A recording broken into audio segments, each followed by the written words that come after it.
Good morning, peer runners. It is Friday, June 23rd, 2023, and the weekend. We're just hours away from the weekend, guys. We're so close. Today, we're going to be going over the Margaritaville's huge windfall for locals. Carnival elaborates embarkation rules. But first, let's check out this Solmo house blend coffee. It's a medium roast, and it smells pretty good.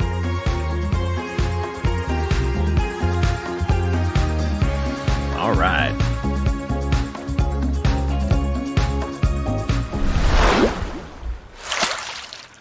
Dun-na, dun-na. I really like that song. That one's kind of grown on me. I don't know how you guys feel about it. Post down in the comments below. You like that opening theme? I might keep it. I don't know. Haven't decided yet. We will see. But yeah, no, this coffee, I hope I'm saying it right. It's like Solmo. It's not bad. It's not bad. It hasn't got a huge bite to it. I do feel like I could probably go through a couple of cups and then I'll feel like I'm fully jolted awake. So that's what I'm chasing, guys, is that jolt. Okay. Oh man. So, you know, this one's, it's a good coffee. Like I said, I'm not quite getting that jolt yet, but maybe it's coming. So as of right now, let's see what we think at the end of the show. But as of right now, I'm going to give this one a 6.5 out of 10. So first off, I want to thank everybody that's been watching the show so far. This has been a lot of fun for me, and I have made an extreme point, okay? I've made it a point to make sure I get this done every day. There was one day that, and I hope you couldn't tell in the show, but I woke up late. But I still got everything out on time, so it's a lot of fun. My whole process, I actually do a lot of news research the day before, and I get everything kind of ready, and then all I have to do is the recording. And I record the day of. There's no trickery here or anything like that. It's dark outside, guys. It's early, but I have a lot of fun doing this. This is something that I am quite enjoying. So thank you everyone that's been watching and said such nice things. So Jimmy Buffett's rebranded Margaritaville at Sea is actually doing quite well for the port of Palm Beach. They're actually getting a lot more revenue than they had counted on, and we're talking in the, income range of about $1.5 million. So that is excellent. They had some pretty bad forecasts because a lot of the companies that had ported out of there had since gone out of business, and so with Margaritaville kind of making that their home port, it's really, really helped things there. So when we're looking at the number of passengers that's going through that port every month over the last few years, it was as little as like 5,000 passengers going through that port. Well, now they're reporting in the upwards of over 30,000 passengers going through that port.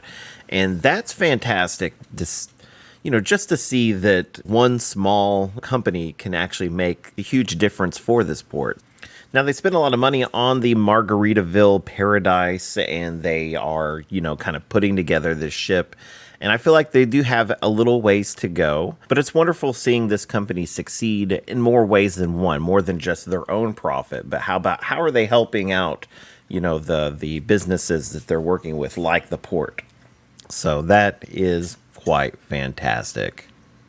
All right, so next up, we've got some news coming straight from the high seas, specifically from Carnival Cruise Line. Now, I know that a lot of you are very familiar with Carnival, and I know that quite a few of you are what they call very important fun persons, or VIFP members, if you will. And I see you out there, Diamond and Platinum members. I see you, because I'm one of you.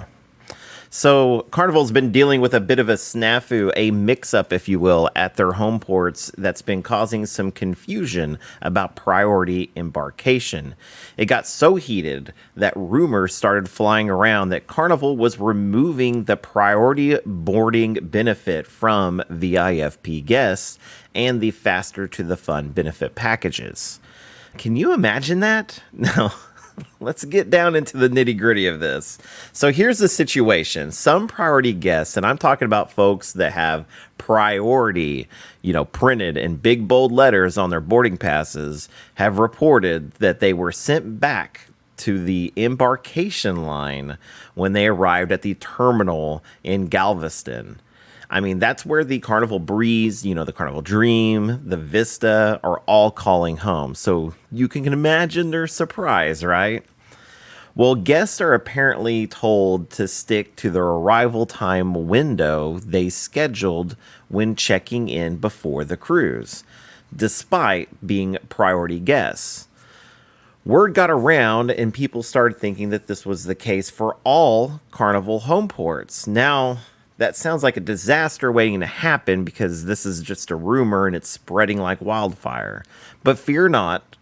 Carnival's brand ambassador, John Hield, came to the rescue after discussing the matter with the Beards. He came forward to clarify the situation, and he said, I quote, "The practice is to allow priority guests to join the priority queue whenever they arrive.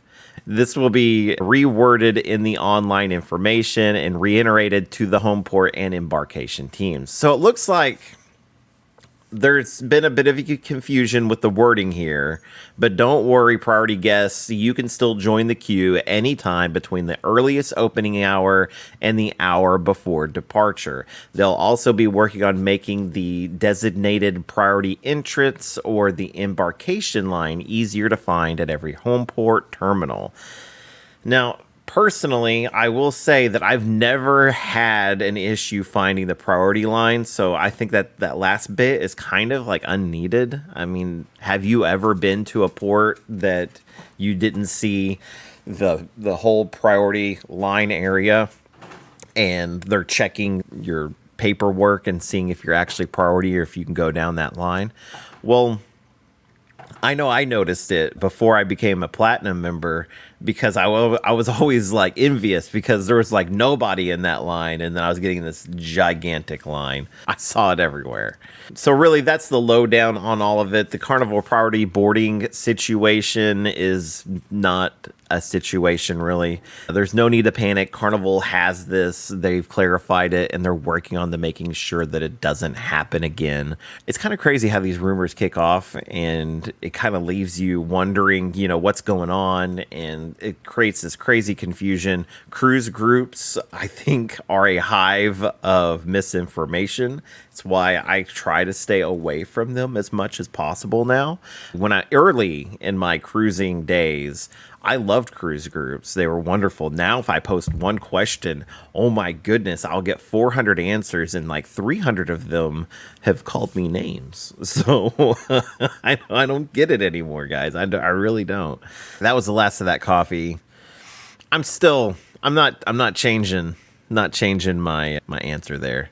So I think it was 6.5, and it's deserving.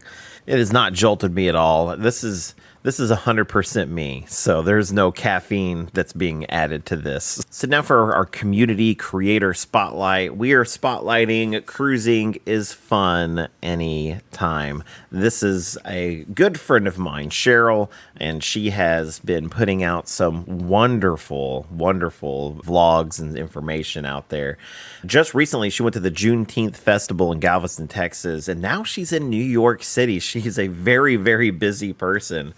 And so definitely go over there, check out her channel and JNS Adventures. They are just wonderful people. And so we had a lot of fun. If you watched some of their past lives, I appear in one of them. Isn't that fantastic? And that's all the news we have for you guys today. Remember, folks, life is like a voyage. You never know where the waves may take you. So stay alert, stay caffeinated, and above all else, stay cruising. All right, guys, my name's Trevor Shelby, and I'm signing off here. Smooth sailing, Pure Runners.